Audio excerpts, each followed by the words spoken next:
to the Week 11 edition of The Game Plan.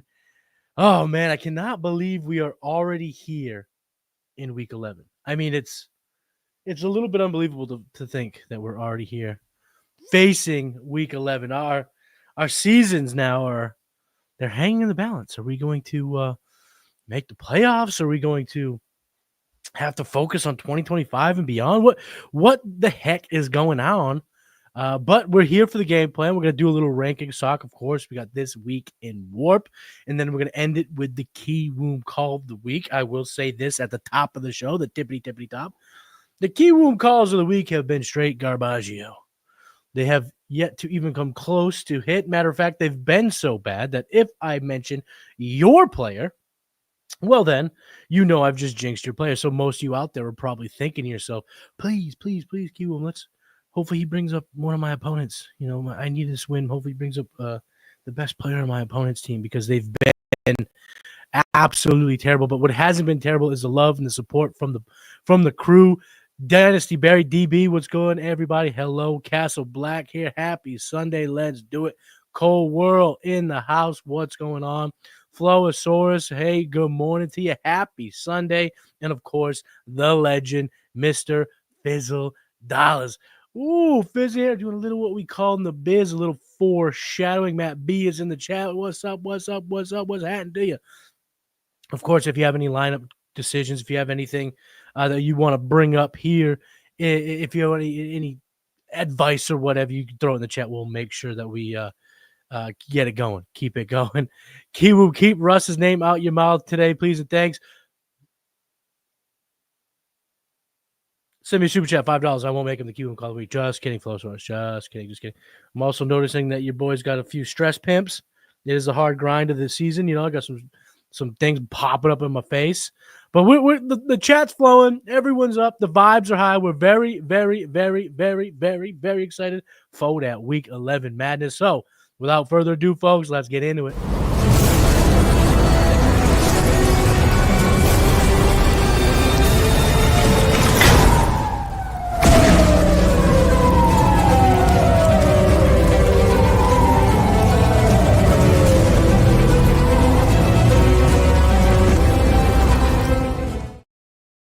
All right, let's do it. We got a few things in the chat. We'll clean it up, and then we will jump in to the rankings breakdown. We have a couple of quarterbacks, running backs, wide receivers, and tight ends that we need to talk about. MT2 Lad McConkey for a mid to early 26 first. Rebuilding. No, I'm not. I don't. If you're rebuilding, why you I wouldn't focus on 26. Especially, we don't know if it's mid to early. Like, who knows if they turn it around? I like McConkey. I like what he's building in his rookie season in this offense. He's filling that Roman Wilson kind of role that was good enough for 11 touchdowns last year for Michigan, and now it's McConkey. I don't think that the 26 first pushes you down that rebuild and helps you kind of get out of that hole. So I'm keeping McConkey now if that's an early mid 25 first. Either way, he might have your boy thinking. DB Matty with a huge dub in C2C. See you next week in the semis. Yes, sir, baby. You know, Harold Fannin was a beast, and Harold Fannon's becoming a legione. Chuba or JMO. Well, Chuba's on bye. So let's go with JMO. Let's go with JMO today. Monkey Pack. What up, Monk? Got Lamb for an early first, 2 seconds, and a third. Stoked.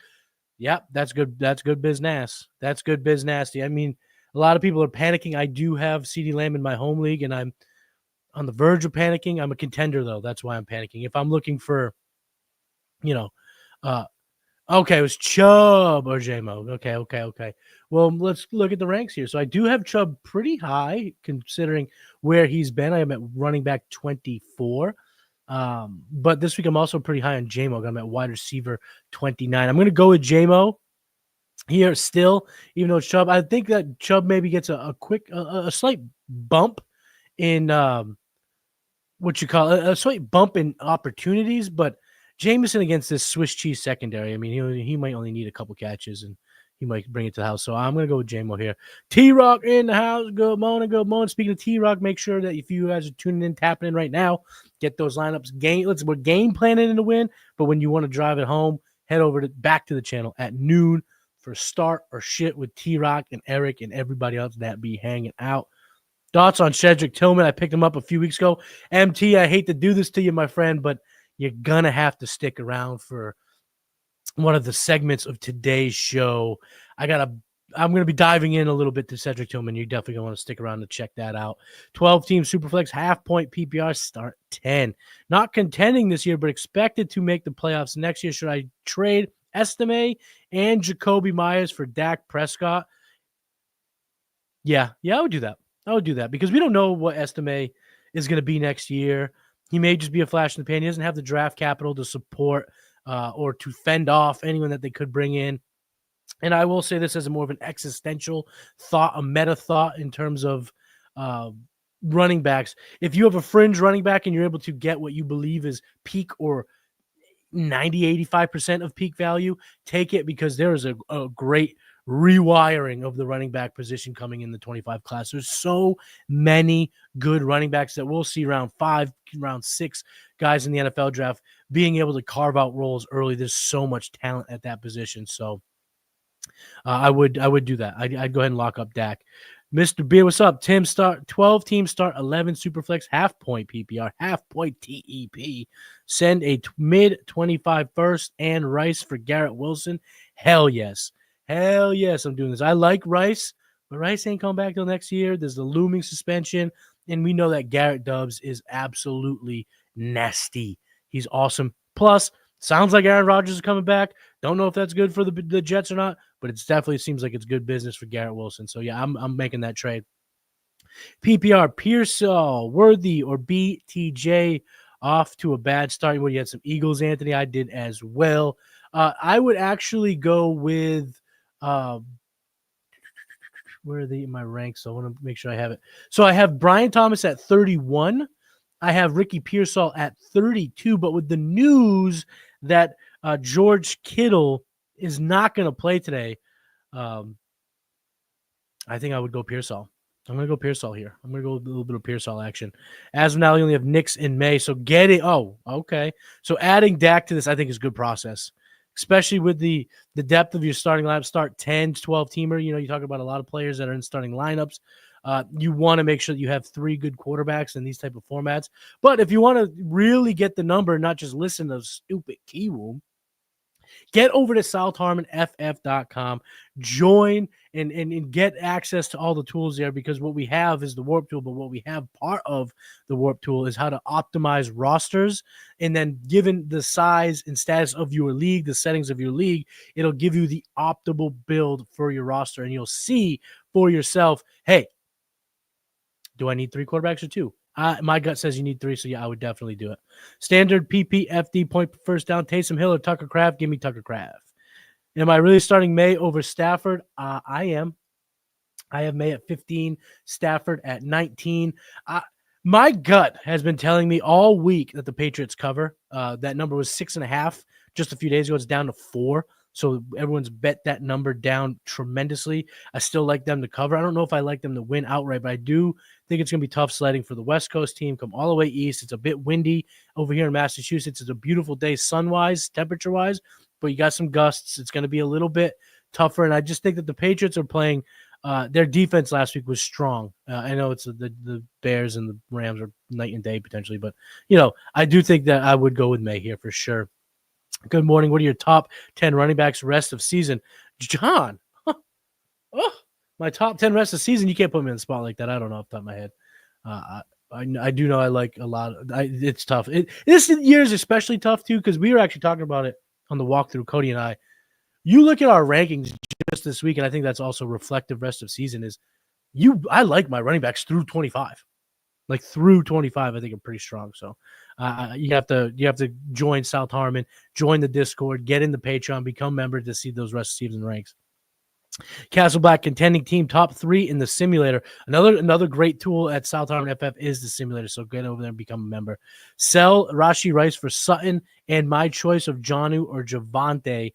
If this is a best ball league, I'm doing it. I'll do that in a best ball league, and then I would take Javonte unless you're absolutely desperate for tight end. I would take Javonte. I don't think Estime has completely won that job quite yet. I think there's a lot left to be said here. So let's go. Morning, Matty. Yo, what's up? No, I'm not good. No, good morning to you, my friend. Are we sure Kittle's not playing? I'm not sure. Especially after my brazen take of Nico Collins last week, and then he just was a surprise sit. So I'm not going to act like I'm a doctor. Just the report's coming. You see, it says that he is unlikely to play. PPR, TEP, Kraft, DJM, or Shakir. Give me Khalil Shakir. I know the matchup's tough, but he's been great with the ball in his hands. Good yak player. He's been the number one target getter for the Buffalo Bills. It sounds like Amari will play, so there will be an addition on the outside. Should free things up over the middle. Plus, no Dalton Kincaid. So I'm going to go with Khalil Shakir here. What's up, Matty? Let's win some leagues. Say, yes, Theo, let's get them dubs. Aaron Jones or Chuba rest of season? Give me Chuba. I love Chuba. Chuba's got a good schedule too. Battle scores suggest that there's going to be some really good opportunities for Mr. Chuba Hubbard rest of season, guys. What's going on, Bryce? Estimate or Javonte at running back today, then Tillman or Hopkins at flex. We are going big, said Tilly. We're putting our eggs in the said Tilly basket. If you want a deeper dive, a deeper breakdown of Cedric Tillman, stick around later on in the show. We will be breaking that down for y'all. I didn't do news notes at the top. There really wasn't much, to be honest, overnight. It was really just Kittle. It sounds like Warren's going to play. It wasn't a whole lot of news, so I just skipped it, get to the good stuff, make sure we're answering questions, pile driving all these lineup decisions, and making sure that we're ready, game plan bricked up, ready to get them dubs, put them in the sky, get them wins, and hope that your team can do a spinning back kick to the ribs like John Jones last night and absolutely annihilate your opponent. All right, let's get to the quarterback position here. We're going to start with Turbo. We're going to start over here with Justin Herbert. So Justin Herbert is QB5 in my rankings this week. He's kind of shifted up, especially with the two highly ranked quarterbacks on Thursday Night Football being taken out. But he's at 5 now. I love Justin Herbert this week. He's got a great matchup against the Bengals on Sunday Night Football. It is the 6th most advantageous matchup for quarterbacks. They also give up a lot of running yards to quarterbacks, which seems like it's a non-issue for Herbert. But when you actually look at his box scores, you'll see 2 of his last 3 games, he's had over 30 yards rushing. Herbert's been good over these last 3. And with the addition of running over this last month or so, we've now seen him be inside of the top 10 2 of those last 3 weeks. And then the week he was outside of the top 10, he was at QB 12 with 19.5 fantasy points. So it's been good sledding for Herbert. Analytically, when you look at that analytical profile, it's as good as you'd think, right? Because we all know how talented Herbert is. It was really just the being nervous about how Harbaugh was going to deploy Justin Herbert, and it's still that remains rest of season. It's just this week, especially the matchup is so juicy, and it seems like he'll be ready to rock and roll at home on Sunday Night Football. But we're seeing again the things that pop about Justin Herbert. Of course, the arm strength, that's still very much there. The analytics support it wholeheartedly. Good deep ball completion percentage. He's got a good adjusted yards per attempt, so he's chucking the ball downfield. I will always use this quote in my mind when I'm talking and thinking about Herbert. It came from the beginning of the season. If you've been rocking with me, then you've definitely heard this probably a million times. But the goal for Harbaugh and his coaching staff was to allow Herbert to not be – they didn't want him to be Superman all the time. They want him to be Clark Kent a lot of the time, and then allow him to put the cape on and become the superhero when needed, and it's proven to be awesome. Not the best for fantasy in terms of the totality of the season. He's still only QB 19 overall, but the efficiencies are there. We're seeing the completion percentage up a point from last year. The yards per attempt right now is as high as it's been since his sophomore season at 7.8. In the rushing yards, he's already halfway to his 2023 total, and he's got 12 total touchdowns. So this week, love the matchup, love the player, analytics support it. So I'm going to go ahead, fire up a whole bunch of Justin Herbert wherever I can. Now, the next guy I'm going to talk about, my man Fizzle Dolls was in the chat. He brought him up briefly, and I'm going to go ahead and bring him up now. Jameis Winston, the man, the myth, the motherfucking legend. This week I got him at QB 13 or QB 14. I bumped him down one spot. So I got him at QB 14 this week. And I'll be honest, I wasn't particularly high on Winston as I looked at it. And then I talked to my man Cody when we did the walkthrough, and he reminded me of something that kind of sparked a bit of interest for me, additional interest for me for Jameis Winston. Because when you look at the matchup, it's about middle of the road, just under middle of the road. You know, the Saints aren't a doormat by any stretch of the imagination for quarterbacks. But Winston now in his 2 games. Okay, he's played 3, but he only played 11. He only had 11 attempts in that first relief appearance. So we're gonna give that a buy in here. So over the 2 weeks that he started, 8 and 9, he was QB 10, QB 22, but he's been over 225 yards both games. He's been over 400 air yards both of the games that he started. They're letting Jameis chuck. The Browns and Kevin Stefanski are letting him chuck, and the reason why I like Jameis Winston is twofold. One, his weapons are sneaky nasty now. We were talking about the woes of Deshaun. I think we kind of downplayed how good the weapons are in Cleveland. You know, Elijah Moore's a lot better than he was being utilized with Deshaun. Jerry Jeudy, former first-round pick, still has a little bit of talent. And then Cedric Tillman, he's emerged and he's become a dominator for this team. And then, of course, Njoku, Chubb, Jerome Ford. There's a lot of weapons for Jameis Winston. And here's the reason. Here's the story I'll share with you. It's bro science, so strap in. Get yourself strapped in. This isn't analytical. This is strictly bro science, but you came with the king of bro science. I have a PhD in bro science. Cody and I were in New Orleans, not this past October, the October before. And we were in an Uber going to the stadium or going out to eat, whatever we were doing. And we were driving around. We were shooting the shit with the Uber driver. And of course, football came up. You know, me and Cody are obviously going to talk football. We're talking football. And the topic of quarterback for the New Orleans Saints came up. And we were talking about Derek Carr and do they like Derek Carr and how's Derek Carr and da-da-da-da-da-da. And he straight up said, the city hates Derek Carr. Right? We don't want Derek Carr. We think he's a bum. We want Jameis. We want Jameis. We think Jameis is the quarterback. Jameis. So that became a topic of the entire night as we were out around in Bourbon Street and doing what shenanigans and what hooligans do. We were asking people, you know, what are your thoughts about this and this? And it wasn't like a man on the street, nothing goofy. It was when you were in conversation, and it was a through line. Everyone felt the same way. Jameis, we love Jameis. We love Jameis. So the bro science, and what this brings me to is he's going back to New Orleans. Cleveland is in NOLA this weekend. There's going to be high vibes around this man. He's going to have a legendary pregame speech. He already does it, you know, such a good job anyway, but he knows the specialty or the specialness or how special New Orleans is to him. The vibes will be high. The people will treat him pretty kindly. I'm assuming he'll get a loud pop amongst the fans there in New Orleans at the Mercedes-Benz Stadium. And when a guy like Jameis gets the vibes are high for Jameis Winston, the man's a fucking legend. I don't know if the Browns gonna eat them dubs, but I think Jameis, if you need a streamer, is absolutely someone that can eat them dubs. And the theme of today's show was streamers. There's a lot of streamers that we're going to talk about through my ranks. Both Justin Herbert and Jameis Winston are both streamers in one QB. Jameis could be even a streamer in Superflex. I don't know if he's going to be rostered. Probably is. But on ESPN, looking at the quarterbacks here, Jameis Winston is only rostered in 8% of ESPN leagues. There's plenty of opportunity for folks to go pick him up and put him in your lineup. And even as far as Justin Herbert, I want to check his availability too, because I don't think it's going to be all that high on considering how he's been a little wishy-washy. Only rostered about 65% of ESPN leagues.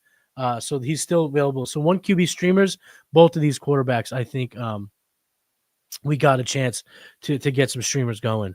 I see some things in the chat. After we get through running backs, we'll get back to the chat. We'll break out some more things. But let's talk about some running backs here, some guys that pop in my running back rankings. Hey, and the first person I want to talk about is actually not a person, but a people that I want to talk about in my ranks. So you're actually getting a 2-for-1 deal here. We're going to talk about the Lions running backs because this week the matchup is pretty damn good against the Jags. So I got Jahmyr Gibbs at running back 4 and David Montgomery at running back 10. 2 top 10 plays here.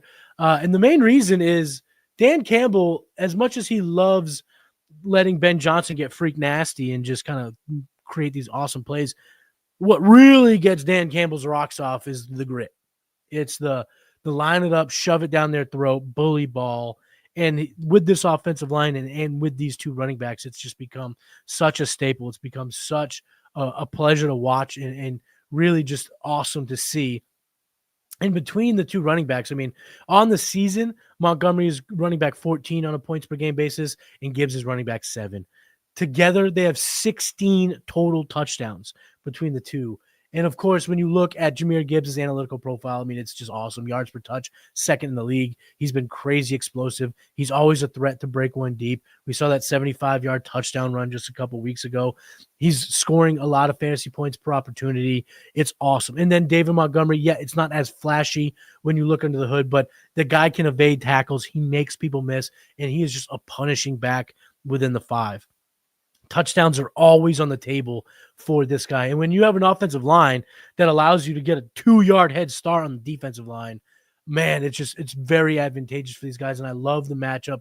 And sneaky, why I think I could fit both of them in there. I think we see a little bit more Montgomery than we have seen, because I do think this is a blowout. This is a game where I think they should have it pretty locked up in the bag. His season high is 23 carries. That came against Arizona, where he had 122 total yards. He was running back 8 on the week. I think we do see him push that 20 carry mark. It was 12 last week, 17 the week before that, 9 back-to-back weeks before that. So I do think we see a little bit of a spike, push, maybe even get over 20. And then Jahmyr Gibbs, because he's so electric. And here's a little anecdote here. The Jaguars are not really good against the run, but specifically they're poor against pass-catching backs. They give up about 3 points over average to pass-catching running backs. So for me today, I'm firing them both up. I'm very, very excited. And if you want a little bit of potential, I don't know if you'll get a lot of diversity when it comes to your DFS lineups, playing both. I think each of them will be individually owned quite a bit in DFS, but playing them together might be a way to kind of make your lineup a little unique. So I love both these guys, both of them top 10 running backs for me. And the next running back I'm going to talk about is Audric Estime, my guy. When we went to the Combine last year, my man sang Sweet Caroline for me. I'm a Boston guy. It was awesome to see. Awesome. It seems like he's a really good, high character kid.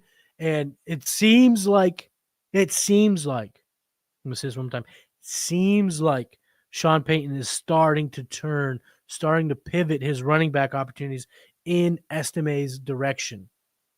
I don't have a lot to talk about in terms of his analytical profile or his statistics, because quite frankly, they haven't been there. Last week, he had his 14 carries. That was a career high, and it resulted in 53 yards, which is good, but it was only 53 points. There was no targets. There was no touchdowns.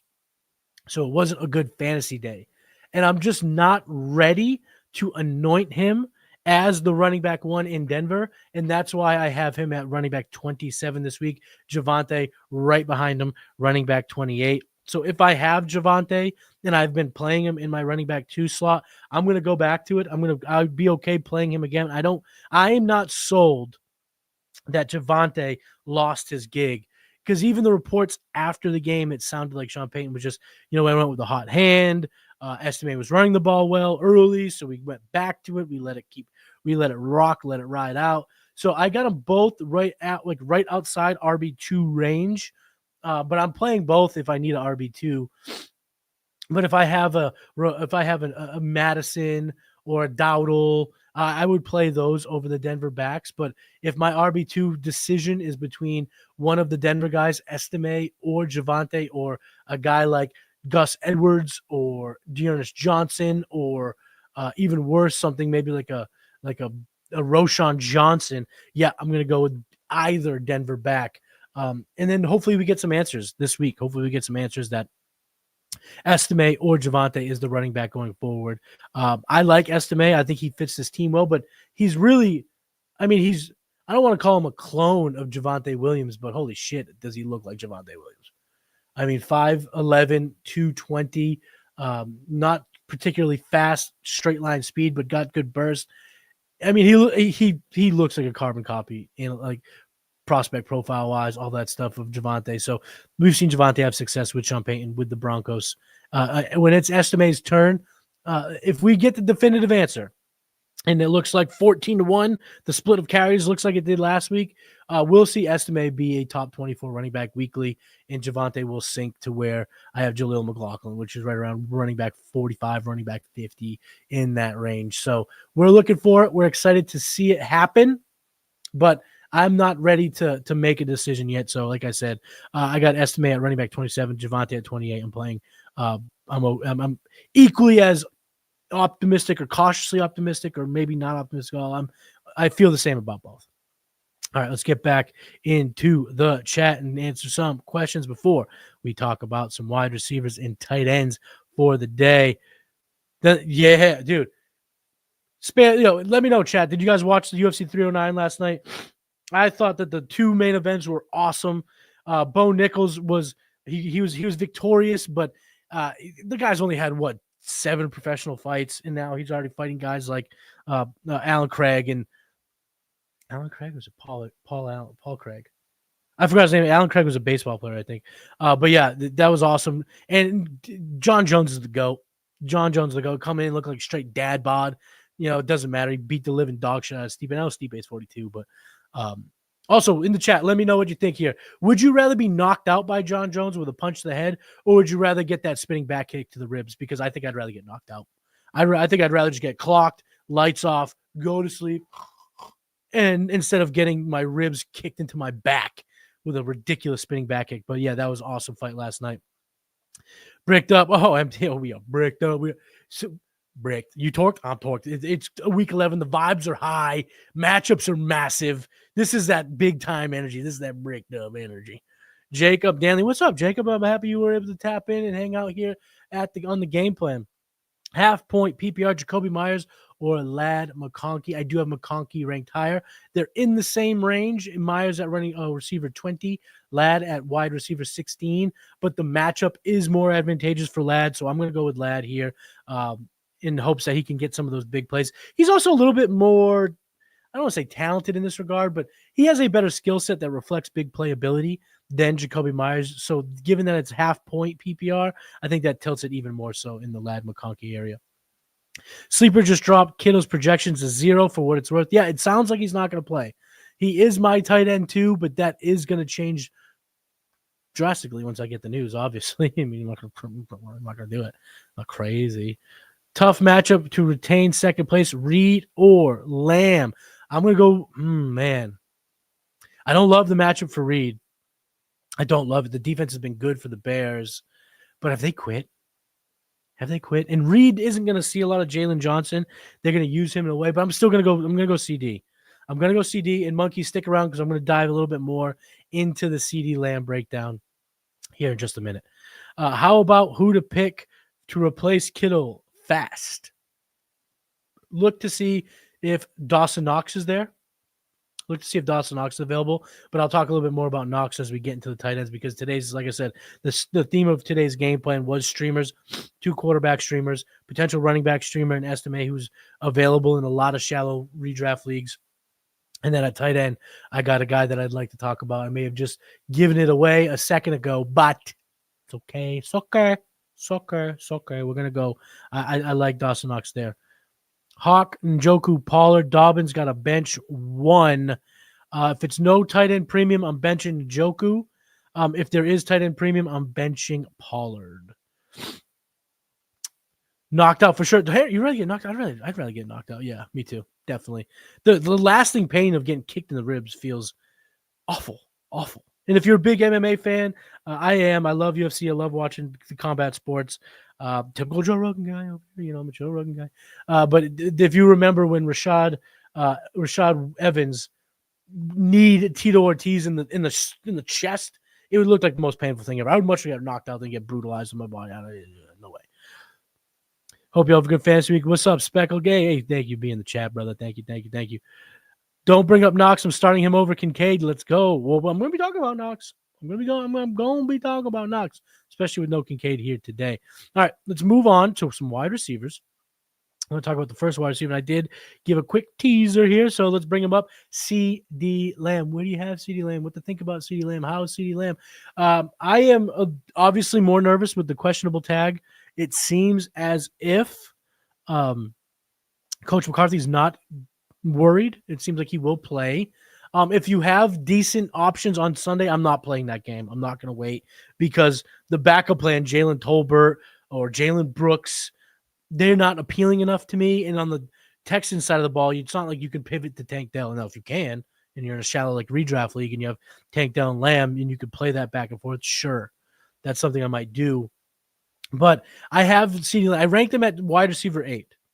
Okay, I'm not completely tanking him. I've seen him as low as wide receiver 20 in some rankings. I've seen him fall pretty badly.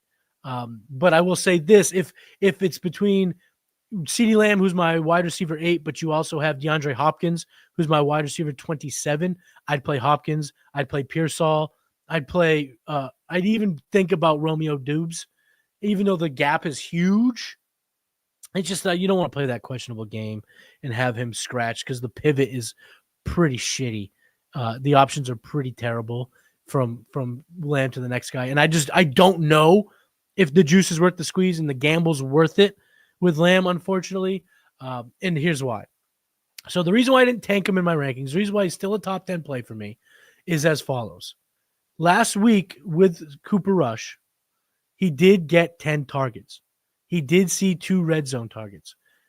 And if the glare wasn't in his eyes, another sidebar, Jake Paul can get the curtains, but my man CeeDee Lamb can't. Jerry, you should be fucking ashamed of yourself. You paid this guy. Drop the curtains. You can drop the curtains for John Cena. You can drop the curtains for a 58-year-old Mike Tyson, but you can't drop the curtains for your fucking football team? Give me a break, Jerry. Do the right thing. Drop the fucking curtains. North-South stadium ass having fucking goofball. Anyway, the 10 targets was encouraging enough. 6 receptions for 21 yards sucks. It sucks. But what I'll say about that is, if you tell me CeeDee Lamb will see 10 targets weekly and catch anywhere from 6 to 8 of them, I'm not banking on 21 yards a game. What we need to see is those air yards come up. 55 air yards last week is pathetic for a player like this. Once we see that number get back around the 100-yard mark for air yards, sign me up for 10 targets, 6 catches from CeeDee Lamb, 2 red zone targets. I mean, if that's going to be the case, he's going to produce at projection. He's not going to be a perennial smasher, but he'll be a wide receiver 1, wide receiver 2 in fantasy. And remember, he had 8.4 fantasy points last week. If he makes that touchdown catch, which he should have, if Jerry wasn't a buffoon, drop the curtains, Jerry, drop the fucking curtains. Then you're talking about another 7 fantasy points. We're talking about 15.5 fantasy points. And none of us are really all that overly concerned. None of us are all that like panic mode about Lamb. So I'm going to give it one more week. I want to see how it goes this week against the Texans because, again, Derek Stingley's not going to shadow him into the slot.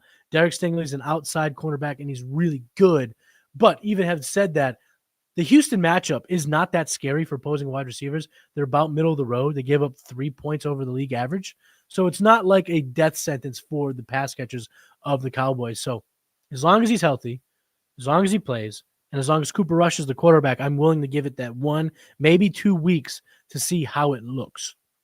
I will say this, though, and this is not a dynasty take. This is strictly a seasonal take. If you're a contender or if you need wins for seasonal league, the minute, not the hour, not the day, the minute you hear that Trey Lance is going to be the quarterback, sell at 75% of the dollar, 75 cents on the dollar. Get rid of him. The reason why Lamb can still be good in fantasy rest of season is the fact that Cooper Rush is good enough to hyper target his best receiver. 10 targets. I know it's 6 for 21. But again, if you could guarantee us that we're going to see 10 targets and he could catch anywhere from 6 to 8 of those targets, sign me up for a player of CeeDee Lamb's caliber. I think the better days are ahead. Now, if it's Lance, I think we see a target share go from 4 or 5 to Lamb at terrible efficiency. I want nothing to do with it. Lance sucks. Okay, I'm sorry. It's over. It's not going to happen. Stop trying to make Trey Lance happen. It ain't. So if you hear that Lance is the guy, sell, even if it means taking 3/4 on your dollar. Get rid of it, get into someone else, trade him for potentially Cedric Tillman, potentially. But stick around for that because I'm going to dive into a lot of Cedric Tillman talk here in just a minute. The next guy that I wanted to bring up, the next receiver, he's not particularly high in my rankings, but Jerry Jeudy needs to be talked about. Okay, so Jerry Jeudy's wide receiver 45 in my ranks. But we're talking about the difference of between 45 and 35 being razor thin. So you can make the argument that he's at least a wide receiver 3 fringe guy for me this week, given how my rankings have kind of tiered out. And the reason why I love Jeudy is because he has a tremendous cuck score. Cornerbacks under constant chaos. It's a model I have put together. It's still being tweaked over the last couple of weeks. We've had some duds, some misses last week, and the week before that was a totally different model. I thought I could get Q with that. I thought I was smart. I'm not Coop. I'm not that smart. Didn't work. But I went back to the old model. It was better last week, and I think this week it's going to be even that more dialed in. Jeudy has a good matchup. It's a top 10 matchup this week against the New Orleans Saints. And if I'm going to be high on Winston, then the pass catchers need to get a little bit of a bump too. And Judy's been a sneaky, I'm not going to call him a contributor for fantasy because he's a wide receiver 54 on a points per game basis. But I mean, he's got the 418 receiving yards. He's, trending to hover around 1,000-yard season. And it has gotten better for him since Amari Cooper was traded. Over these last 2 weeks, not these last 2 weeks, but his last 2 weeks, so week 8, week 9, 19 targets. He's caught 12 of them for over 140 yards. He's been a wide receiver 3 each of the last 2 weeks. He's been pretty good, and he's going to get an opportunity to kind of get his and get open and help win some matchups against a pretty terrible secondary for the Saints. So Jerry Jeudy, he popped in the cuck score. So I wanted to bring him up because if you need a streamer, if you need to put someone in your flex kind of last minute, you don't know where to go, Jerry Jeudy is a play for me after I checked out the cuck score and as that all kind of tabulated and as my model showed that he could take advantage of his weak cornerback matchup week 11 at New Orleans. Now let's talk about some tight ends, and let's start with the streamer. The guy that I'm definitely streaming if I need a tight end this week is Dawson Knox. There is no Dalton Kincaid this week, and the reason why I like Knox is because, the Chiefs, their secondary is tough, but they're not tough against tight ends. They've given up big weeks to opposing tight ends, and that dates all the way back to opening day. Isaiah Likely, remember that week 1? Remember Isaiah Likely? Week 1? Top 10 tight end rest of the season? That's kind of fallen off the cliff. But Dawson Knox, this is a guy that's been with Josh Allen for years. This is a guy that has a relationship with Josh Allen. This is a guy that the Bills extended. It was one of the reasons why we didn't love Kincaid coming out in his rookie year. And there's not a lot of numbers that support this. I got to be honest. But I will say that because of the familiarity with Allen, because of the comfort level, and because he's been productive in the past, he's been a good fantasy tight end when he was the only tight end in town.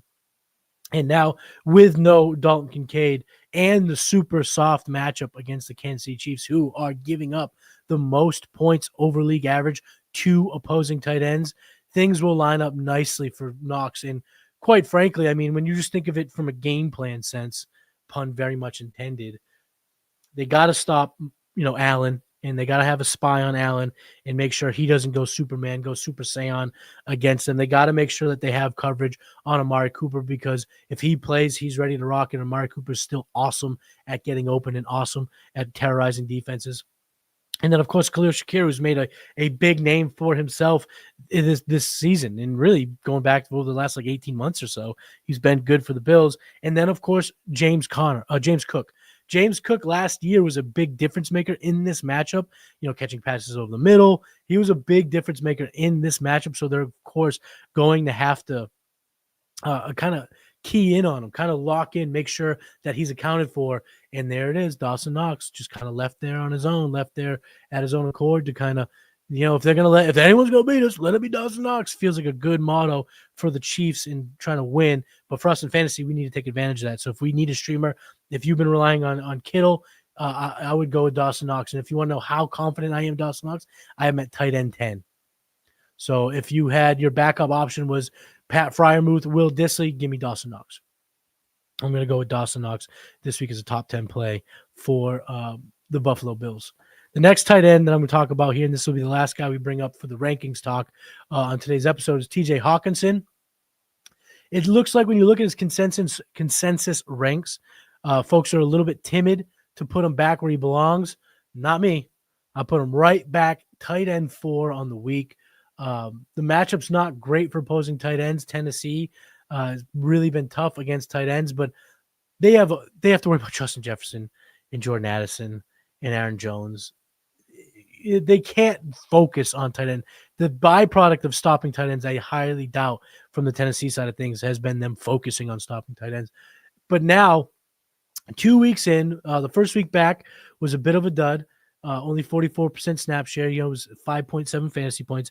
Last week, the snaps didn't go up. They are still slowly rolling him back, making sure he's healthy. It only went up about a percentage point to 45%. But here's the difference. He ran 5 more routes. And in those 5 more rounds, he got 5 more targets. 9 targets, 2 in the red zone. 8 catches, 72 yards, 15 fantasy points, tight end 5 last week. TJ's back, folks. And with the secondary focusing on Jetta and focusing on Addison, man, it's going to open up things for TJ Hawkinson. We've seen him be a high-efficient guy, 9 targets, 8 catches in his second week with Sam Darnold. There's already a rapport there. So, but man, I'm looking at this picture right here. TJ Hawkinson's one ugly son of a bitch. Isn't he? I mean, he is one ugly son of a bitch. But he's awesome at footballing, so that's why I got him at tight end 4. I'm ready to go back to the well. I like TJ Hawkinson. If you've been waiting on TJ Hawkinson, I have in a number of leagues. We're excited to fire the boy back up, get him back in our lineups, get this ugly Viking, both metaphorically and literally, in our lineups. We want to make sure that we go ahead and do that. All right, that's it. Those are the rankings that we're going to talk about today. As you saw at the bottom of the screen, I was showing my top 25-ish, top 30-ish rankings for the position, so you got a good glance at how I'm feeling. But if you want to see the complete ranks, of course, head over to southharmonff.com. Get yourself access to my weekly rankings every single week. Let's go ahead and clean up some of these questions in the chat. And of course, fill them in, boys. You got some questions. You want a game plan for today's big Week 11 matchup or a trade. However, throw it in there. We'll go ahead and make sure we get you started, get your game plan to get you in the right direction. Let's see what we got here. What's up, Evan? Good morning to you as well. Start 2.5 point PPR. Reed, McConkey, DJM, Tillman, or Dowdle. Well, these are pretty good options. First one that I'm for sure playing is Cedric Tillman. For sure playing Tilly. Said Tilly faux show. After that, in the half point, if it was full point, believe it or not, I think I'd go Dowdle. I think there's a lot of check down opportunities for him on Monday Night Football. But since there's not, give me McConkey. I got, like I said, McConkey at 16. I think he has still big play ability, softer matchup on Sunday Night Football at home against the Bungles. So we're going to go in this decision making here, Said Tilly and Lad McConkey. Now, when you had Jaden Reed and DJ Moore, I'm sure you were not thinking this a few weeks ago, but we're in fantasy chaos, folks. The bullets are a-flying. We are in the fantasy trenches making tough decisions. And for this, my friend Evan, we're going to go with McConkey, and we're going to go with Said Tilly. PPR. So are you playing Dobbins over Lamb? Yes. Yeah, I'd play Dobbins over Lamb. Yeah, I would do that. And the bonus of that is you could get more information because you don't have to actually make that decision until 8 o'clock Eastern Standard Time tonight. You may get more information about CeeDee Lamb one way or another, but as it stands right now, yeah, I would go Dobbins over Lamb and just kind of avoid the headache. How are we feeling about Kraft against Chicago? It's either him or Stream for Kittle now. I have Kraft at 8. I think Kraft can succeed in this offense because of the offense. I don't see volume for Kraft. Touchdowns are always on the table, and big plays are always on the table for a guy like Kraft. So I do have him 2 spots ahead of Dawson Knox. So I would go Kraft. But if you're feeling uneasy, Speckle, go fire up some Dawson Knox and then watch some Dawson's Creek to get you. What? Why would you do that? All right, Adam. Matty, who am I starting A-Rich over if you need upside? So I don't have A-Rich ranked all that high. I'm at quarterback 16. Who I have him over, like Darnold, Rodgers, Stafford, Cousins, your boring pocket passers, Caleb Williams, I have him over. But Drake May, I have ranked over Richardson. Jameis, Tua, Russell Wilson, I have ranked over Richardson. The one guy that I do have ranked ahead of Richardson that I don't think I would play given the choice, which might mean I might have to make an adjustment. If I had Goff or Richardson, I'd go Richardson for the upside there because New York hasn't been a really tough matchup for quarterbacks, but we all know what it is when it comes to A-Rich. It's him battling himself, and if he's gonna when you need him most. Why no Taysom Hill in my tight end ranks? I do have Taysom Hill. He's just outside of my top 20. What does he really do? He's like a great NFL gadget, but fantasy wise, I don't know. I'm not in love with Taysom Hill, particularly on a weekly start basis. So I do have him ranked. Monkey Pack, he's just not inside my top 20. I am at 21. You know how it goes. The uglier you are, the better football player you are. He's so beautiful to me. T-Rock, that's not true. That's not true. Tom Brady, the GOAT, handsome devil, not always true. Would you trade Baker in a second for May in Superflex Dynasty? If I'm contending, no. If I'm not contending or even soft contending where it's not really sure, we'll see what the simulator says. You check that out. But I think in a vacuum, if I'm not contending, Rob, yeah, I would do it. I think May's upside's there. And I had this epiphany that if Dayball gets cut, if he's fired as Giants coach, he could be the offensive coordinator and turn Drake May into Josh Allen. Love it. So I do think that the difference between Baker and May being a second, I think the gap's way bigger if you're not contending this year. Mike and I went into a big time conversation about Baker Mayfield and how he's kind of valued across Superflex Dynasty in the last episode of 40 Chess. So check that out. I always thought Hart looked like a cowardly lion. Dude, Castle, hold on. You might be onto something here. Yo, he does. What's his song? It's like, if I only had some balls, right? He's the cowardly lion, so he has no balls, right? Yeah, he does. He does. Castle, good call there, my friend. Good call. Are we starting Disley over Jonnu with Kittle out? I have Jonnu higher than Disley. I like Jonnu Smith. I'm as a top 12 play this week. Are we going Devontae or Reed? I have Devontae at 15, Reed at 21, so I would go Devontae Adams here. We are in second round, definitely competing. Yeah, so it's our team. Okay, you're gonna be clear. I wasn't sure. No, yeah, I would keep Baker. Let's keep Baker. Baker's been awesome. We're definitely competing. Yeah, we want to keep Baker, even though it is enticing to get May, but we're going to keep Baker. I just move my computer. I want to keep it out of the shot. Be a professional here, Kiwoom. All right. Even though I've just dropped my entire. Oh, that's why I could see it. See, sometimes the brain don't work. Anyway, this week in WoRP, this is a new segment that I started a couple weeks ago, and I wanted to bring it up because WoRP is super important, everybody. WoRP is a tool that we developed at South Harmon that truly gives you a quantifiable number behind value. It's not all hopes and dreams and feelings. There's actual data to support the value of players relative to their position, things that transcend position. So I wanted to talk WoRP, and I wanted to look at the WoRP charts, break it all down here, and see what we got. See what I'm looking at, develop a couple takes based on WoRP this past week. So the first place that I want to start is I want to talk about Breece Hall. I don't think people are talking enough about how much of a letdown Breece Hall's been in fantasy football. And the reason being is because he's not been a complete bust. He's had a number of spike weeks, which has value in and of itself. I'll admit that. But running back 8, running back 16 on a points per game basis is not nearly what we were buying when we were deciding between Breece Hall or Amon-Ra St. Brown, when we were taking Breece Hall over Jamar Chase in this year's draft, in this year's draft. He was coming off the board in season leagues right around pick 5. And yeah, the spike weeks are great. We like them. But I don't think the fantasy world is talking enough about how much of a letdown he's been. And when you look at the WoRP, it's pretty startling. So he's running back 10. And I know you said he's a top 10 running back. That's not that bad. It's not that bad, but when you also factor in that the running backs this year has been banana land. I can't recall another season where the running backs have run so rampant and have been so productive over the course of a season. They've been so reliable and so awesome. So running back 10 this year really means something. It's been pushed down by better players. It's not just injuries to him or whatever. It's the situation. It's everything. And then you kind of look at the points. You look at the per game basis here. It's nerve-wracking. I mean, over the last 3 weeks, he hasn't been a top 25 running back or a top 15 running back.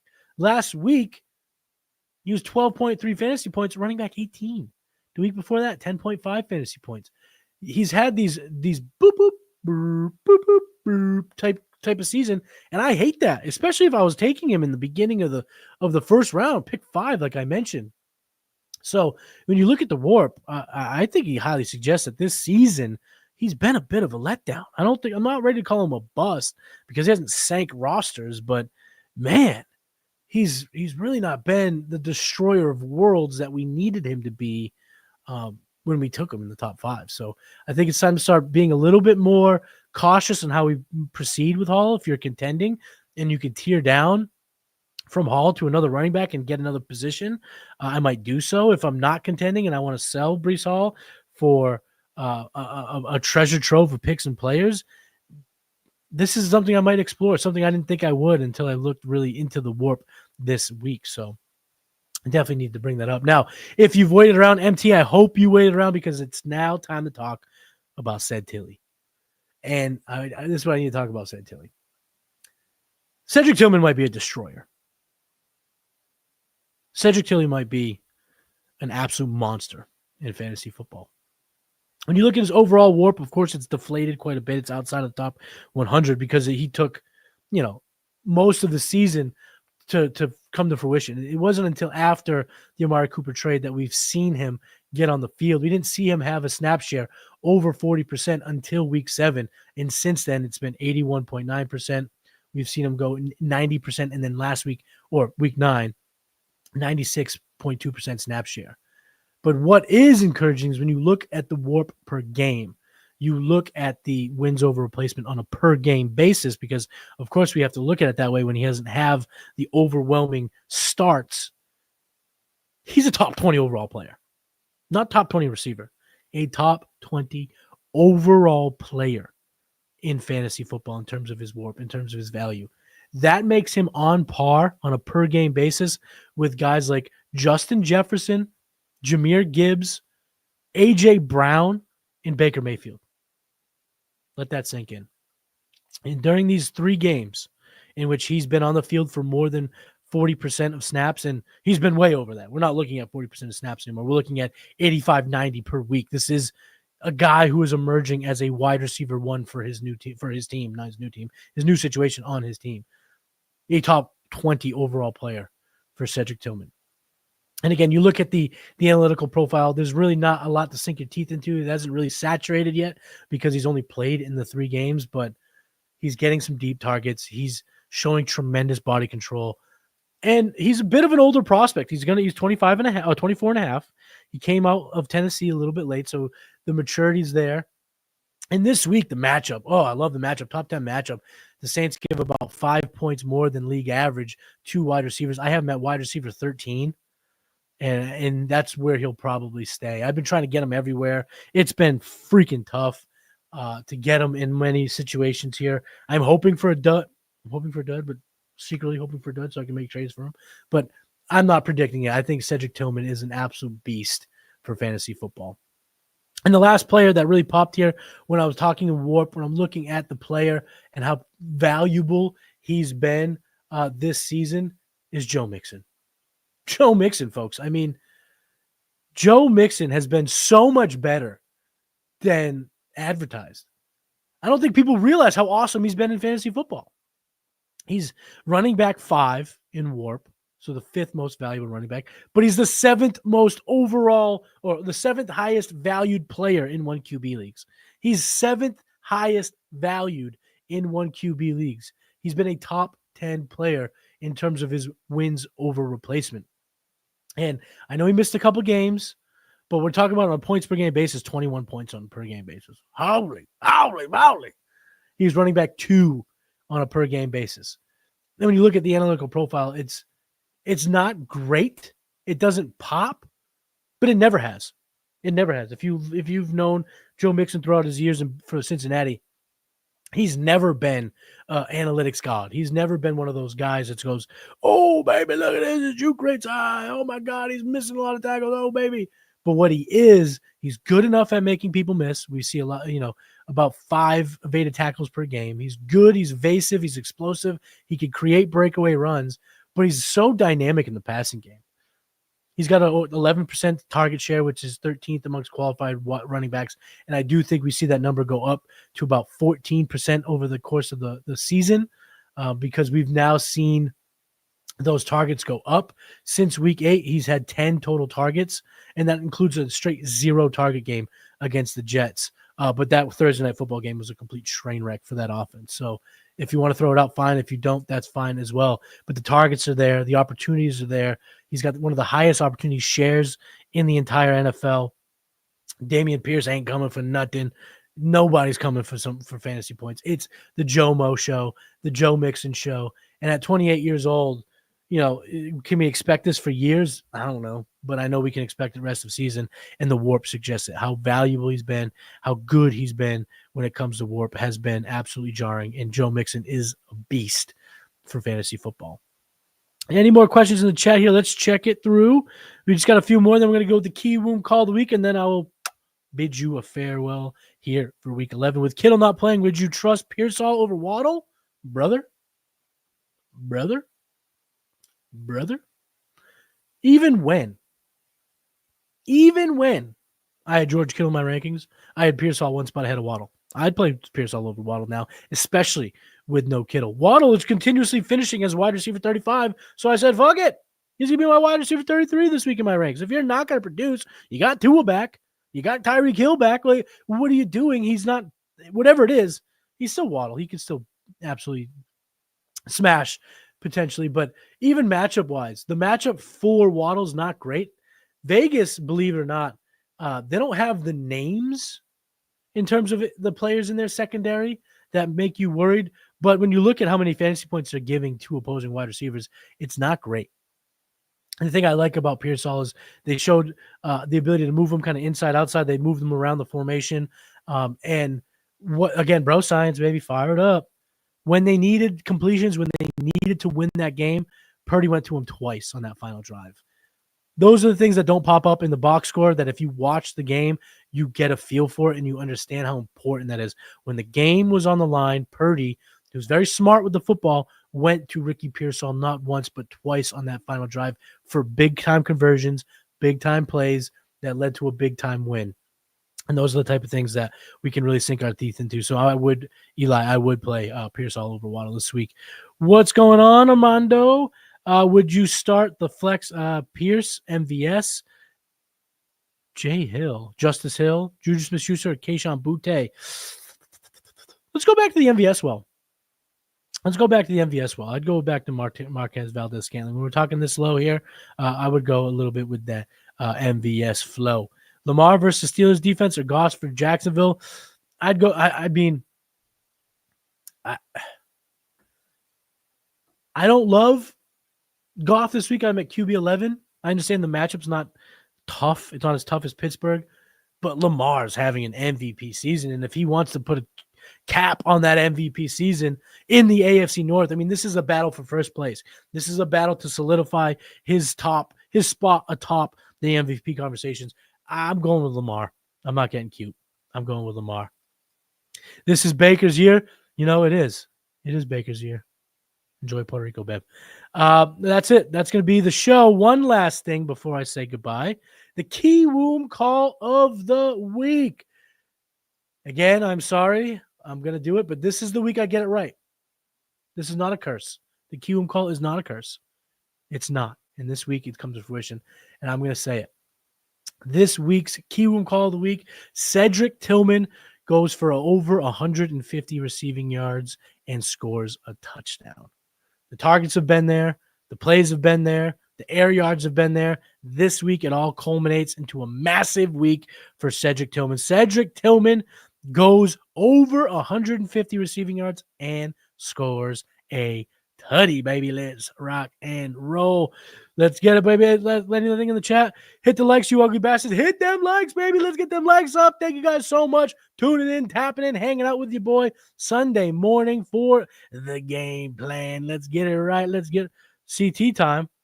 CT time is right. I didn't know if you meant Central Time. I was like, what are you talking about? Nope, it is CT time. It is Cedric Tilly time. So make sure, people, you smash that like button, subscribe to the South Harmon Fantasy Football YouTube channel, put the bells on, get those notifications so when we go live. We go live a bunch of times throughout the league. You want to make sure you're tuning in, tapping in. Head over to southharmonff.com. Get yourself the WoRP Tool. Join the community. We got a lot going on over there, and you can find it all at southharmonff.com. And then, of course, join the Patreon. Can't stress this enough. Patreon.com/South Harmon. Become a member of the South Harmon community. Get in the Discord. We're talking football literally all day, every day. It's just real sicko stuff there, and you got to be a member of it. And then, of course, the WoRP Tool on South Harmon FF is the best fantasy football tool in the known universe. And if you want to follow me, you can find me on X. I'm at Matty Kiwoom. Make sure you make sure you're going to South Harmon FF, get all that good stuff, and really become a member of the best community in fantasy football. And folks, we're going to keep game planning. I'll see you next week. Peace.